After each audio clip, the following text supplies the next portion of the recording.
సాధారణంగా లవర్స్ తమ మాటకే విలువిస్తారు. ప్రేమ కోసం అవసరమైతే పేరెంట్స్ ను కూడా వదులుకుంటారు. ఈ కథలో అలా జరగలేదు. తల్లిదండ్రుల నిర్ణయమే నిలిచింది. ప్రేమ త్యాగాన్ని కోరింది. అదే కథను మలుపు తిప్పింది. అంతులేని విషాదాన్ని మిగిల్చింది. గత్యంతరం లేని పరిస్థితుల్లో ప్రాణం తీసుకున్న ఓ ప్రేమికుడి విరహవేదనే ఈ గాథ. మా అమ్మాయి చాలా మంచిది. ప్రాణం పోయినా తప్పు చేయదు. ఒకవేళ చేస్తే మా ప్రాణాలుండవు. తల్లి చెప్పిన ఆ మాట ఆ అమ్మాయి గుండెలో గుణపంలా దిగింది. దాని ఫలితం తీరని విషాదం అవుతుందని ఎవ్వరూ ఊహించలేదు. అసలు ఏమైందో తెలుసుకునేందుకు మనం కథలోకి ఎంటర్ అవుదాం.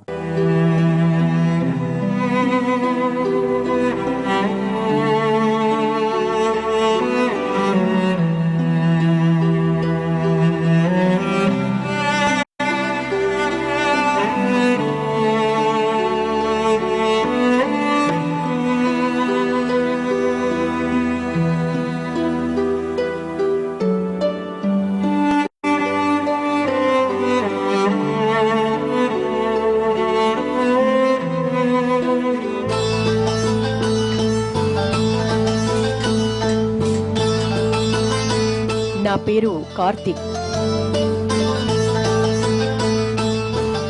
చదువుకోవడానికి నిజామాబాద్ నుంచి హైదరాబాద్ వచ్చాను.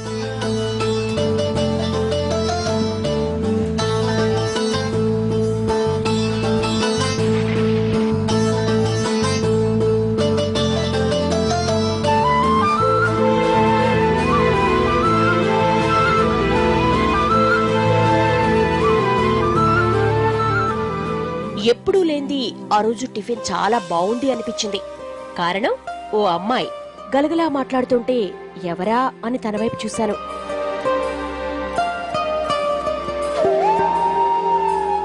అందాల రాశి అకస్మాత్తుగా ప్రత్యక్షమైనట్లు అనిపించింది.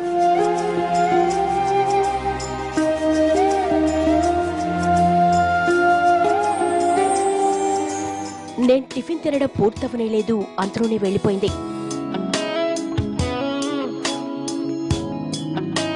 అలా తను వెళ్లిపోతుంటే వెనకాలే వెళ్లి వివరాలన్నీ తెలుసుకోవాలనే తపన తరిమింది.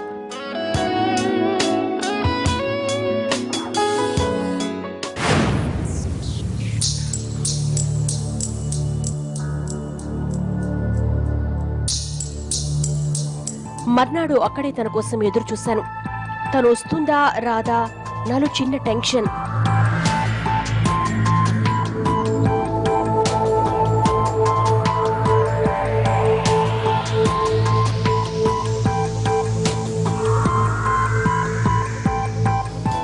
అంతలో తను రాని వచ్చింది. ఎట్టి పరిస్థితుల్లో మాట్లాడాలనుకున్నా ధైర్యం చాలేదు.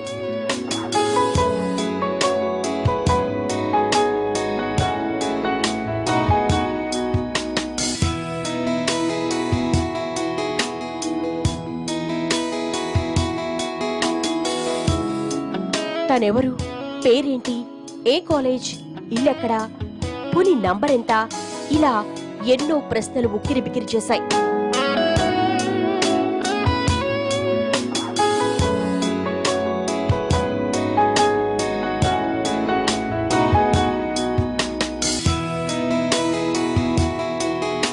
సమాధానాలు వెతకమని మనసు తరుముతోటే ఫాలో అయ్యాను.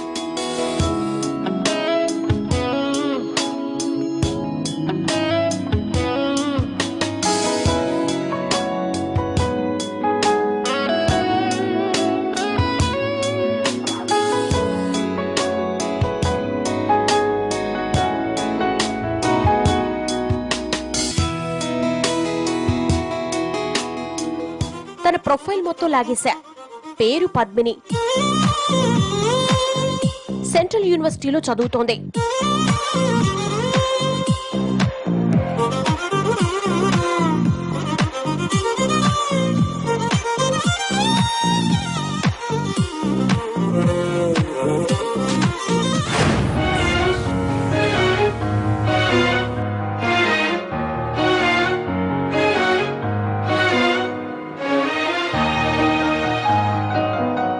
రోజూ తన వెంట పడడం, తను చూసి చూడనట్లు వెళ్లిపోవడం, ఇలా కొంతకాలం గడిచిపోయింది.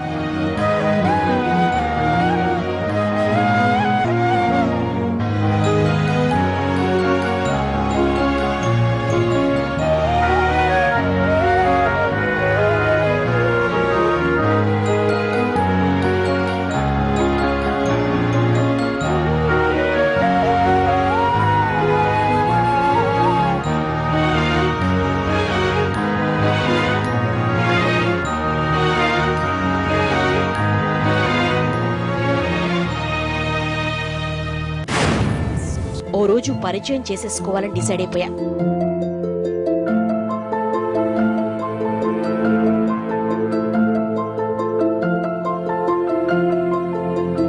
కానీ ధైర్యం చాలక వెళ్లిపోతుంటే ఇంతలో తనే పిలిచింది. ఎందుకో అనుకున్నా.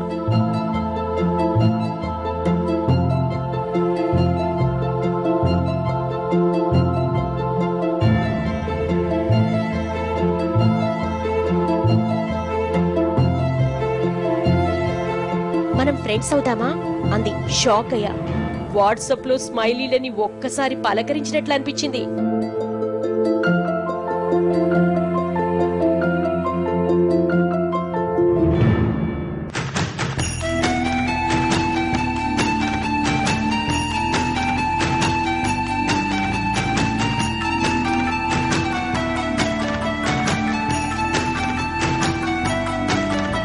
అటు నుంచి సిగ్నల్స్ ఆరెంజ్ లో వచ్చాక నేను ఊరుకుంటానా? ఇస్రో రాకెట్లా దూసుకెళ్లా.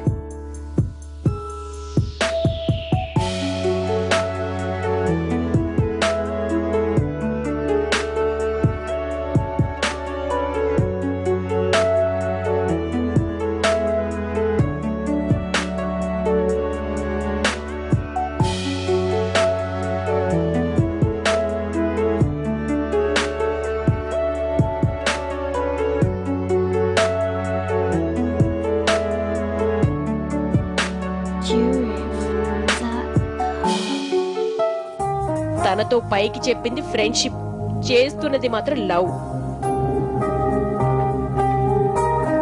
అఫ్ కోర్స్ తను అంతే, కాకపోతే బయటపడదు కదా.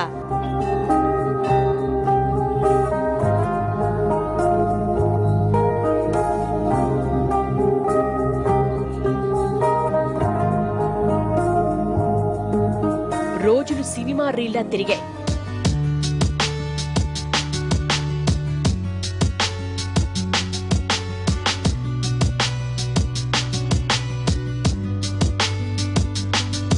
ఓ రోజు షాక్ ఇచ్చింది. ముంబై వెళ్తున్నా అంది. మళ్ళీ రిటర్న్ ఎప్పుడు వస్తామని అడిగాను. నిన్ను చూడకుండా ఉండలేను, తప్పనిసరి వెళుతున్నా అంటూ గుండెలపై వాలిపోయింది. నాపై ఇంత ప్రేమ పెంచుకుందా అనిపించింది ఆ క్షణాన.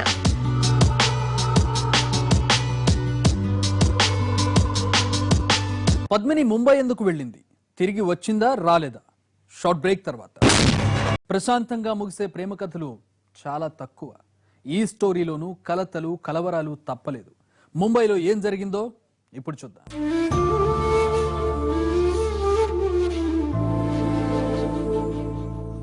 పద్మిని పదే పదే గుర్తుకొచ్చేది. రోజు కాల్స్, వాట్సాప్ లో చాట్స్ చేయాలని అనుకున్నా చిత్రంగా తన మొబైల్ నాట్ రీచబుల్ అని వచ్చేది.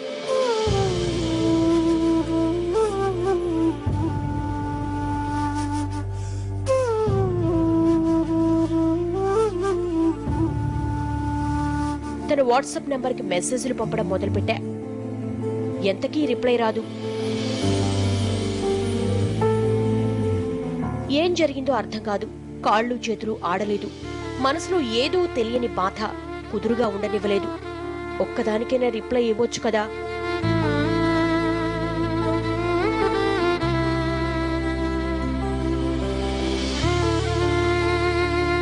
ముంబై వెళ్ళగానే మారిపోయిందా అనిపించింది ఆ క్షణాన.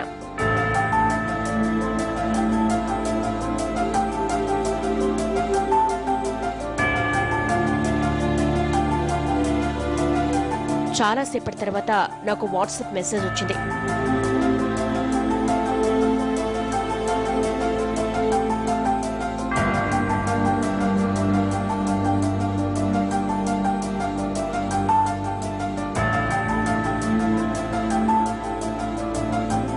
అదేంటా అని ఆతృతగా చూశాను. నాకు కాల్స్ చేయొద్దు, మెసేజ్లు పంపద్దు అంది. అది చదివిన నాకు పిచ్చెక్కినట్లయింది. సడన్ గా ఏమైంది తనకి? అంత పరాయివాణ్ణి అయిపోయానా? అసలు ఎందుకెళ్ళింది ముంబై? అక్కడ తనకు వేరే సంబంధం ఫిక్స్ అయిందా? అందుకే నన్ను అవాయిడ్ చేస్తుందా?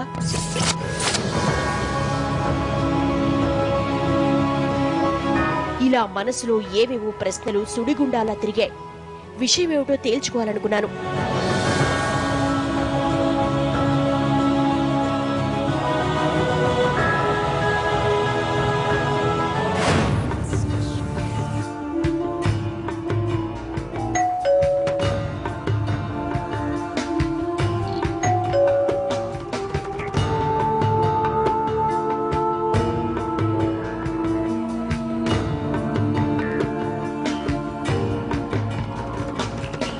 ఆంటీ, నేను పద్మిని కాలేజ్ ఫ్రెండ్ని. అంకుల్ ఉన్నారా? లేరు బాబు, ముంబై వెళ్లారు. ఏవైనా చెప్పాలా? ఏం లేదాంటీ.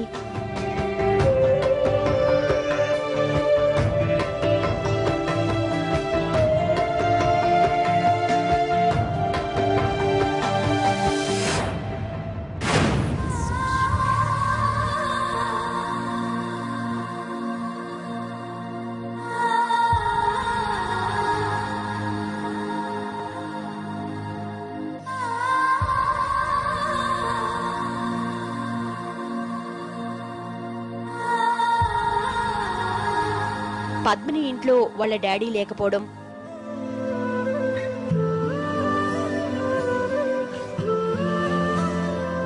తను వాట్సాప్ లో కొత్త ప్రొఫైల్ ఫోటో పెట్టడం, నన్ను అవాయిడ్ చేయడం, ఇవన్నీ చూశాక నాకు విషయం అర్థమైంది. ముంబైలో తనకు పెళ్లి చూపులు చూస్తున్నందువల్లే ఇలా చేస్తోందని అనిపించింది. మనసులో అంతులేని ఆవేదన, గుండె పగిలినట్లుగా అదో రకం ఫీలింగ్. ఇంతకు ముందెన్నడూ కలగలేదు.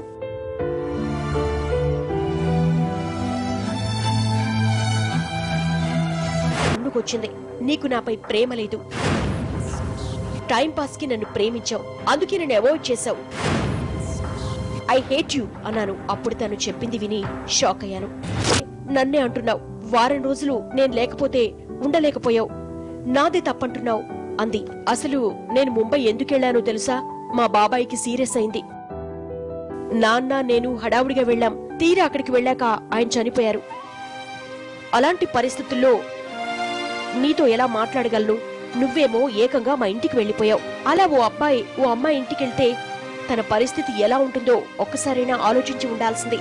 ఎనీహో ఐ హేట్ యూ అన్నావుగా, గుడ్ బై అంటూ వెళ్లిపోయింది.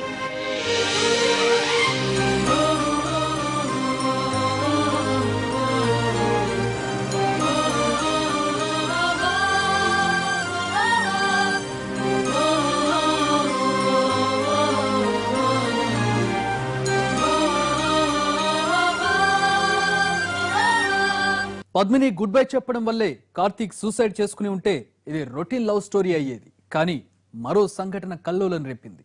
అదేంటో షార్ట్ బ్రేక్ తర్వాత చూద్దాం. ఏ పరిస్థితులు అతని బలి చేశాయో ఇప్పుడు తెలుసుకుందాం.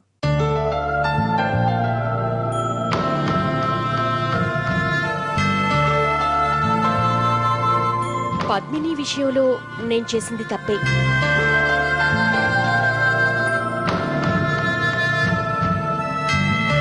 ఆవేశంలో తనను తప్పుగా అర్థం చేసుకున్నాను. ఏం చెయ్యను, పరిస్థితులు నన్నలా ఆలోచించేలా చేశాయి. సరే, జరిగిందేదో జరిగింది అనుకుంటూ తనను బతిమిలాడాను. ప్రయోజనం లేకపోయింది. తను చాలా మంచిది. 1-2 సార్లు నా మొర ఆలకించకపోయినా ఓ రోజు వరమిచ్చింది.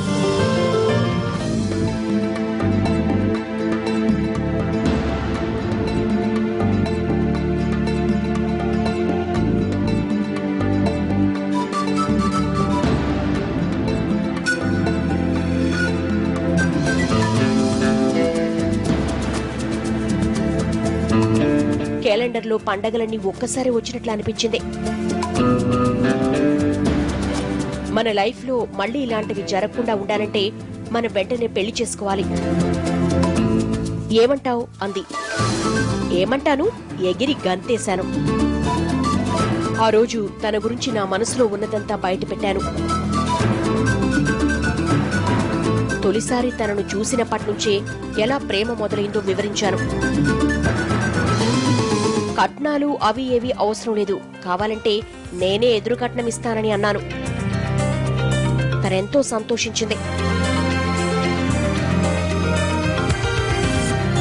మా పెళ్లికి మా ఇంట్లో గ్రీన్ సిగ్నల్ ఇచ్చారు. తను మాత్రం తన ఇంట్లో చెప్పడానికి టైం ఎప్పుడొస్తుందా అని ఎదురు చూస్తూ ఉంది. ఓ రోజు పిడుగులాంటి వార్త ఒకటి చెప్పింది. ఈ జన్మకు మనం పెళ్లి చేసుకోలేం అంది. ఎందుకని అడిగితే ఏం జరిగిందో చెప్పింది. ముందు రోజు ఆంటీ బయటికెళ్ళొచ్చారు. ఇంట్లో ఉన్న పద్మినితో ఓ మాట అన్నారు. చిన్నప్పుడు నీతో కలిసి చదువుకున్న పావని లేదు, ఎవరో అబ్బాయితో వెళ్లిపోయిందట. పెద్దవాళ్ళు పెళ్లి కొప్పుకోలేదేమో, అందుకే వెళ్లిపోయి ఉంటుంది. నోర్ముయ్, కన్నవాళ్ల గురించి ఆలోచించిన కూతురు ఓ కూతురేనా? నువ్వే గనక అలా చేసుంటే మేం ఉరేసుకుని చచ్చేవాళ్లమే.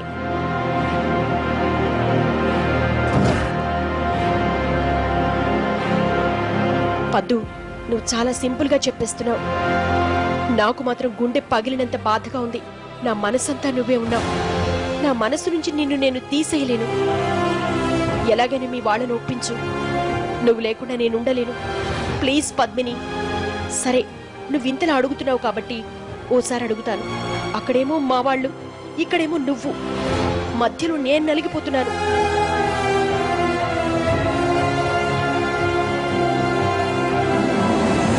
మర్నాడు గుండె పగిలే మాట ఒకటి చెప్పింది. కార్తీక్, మా అమ్మ మా నాన్నల సంగతి నీకు తెలీదు. వాళ్ళేదైనా అన్నారంటే అన్నంత పని చేస్తారు. మనం విషయం చెప్పకముందే వాళ్ళ నిర్ణయం ఏమిటో తెలిసిపోయింది. రాత్రంతా ఆలోచించాను.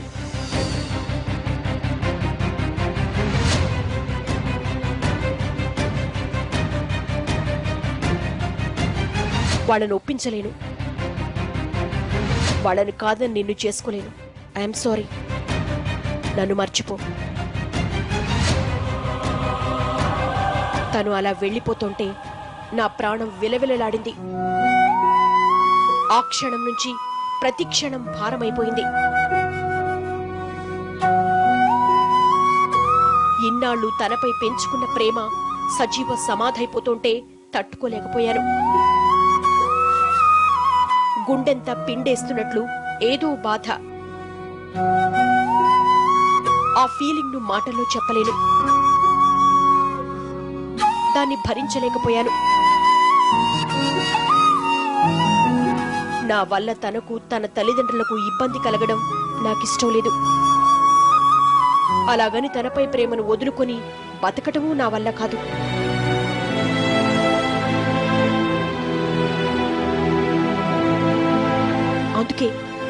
అందుకే నేను కూడా నిర్ణయం తీసేసుకున్నాను.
ప్రేమించడానికి రెండు మనసులు చాలు, పెళ్లికి రెండు కుటుంబాలు ఒప్పుకోవాలి. కార్తీక్, పద్మిని లేచిపోయి పెళ్లి చేసుకుని పేరెంట్స్ పరువు తీయకూడదనుకున్నారు. బదులుగా తమ ప్రేమను వదులుకున్నారు. అయితే కార్తీక్ చనిపోకుండా ఉండాల్సింది. పద్మిని కాకపోతే మరో అమ్మాయి అతని జీవితంలోకి వచ్చేదే. కార్తీక్ పేరెంట్స్తో పాటు పద్మినిని కూడా అతని మరణం జీవితాంతం బాధేస్తూనే ఉంటుంది. ఇది ఇవాల్టి ఎపిసోడ్. నెక్స్ట్ టైం మరో రియల్ స్టోరీని చూద్దాం.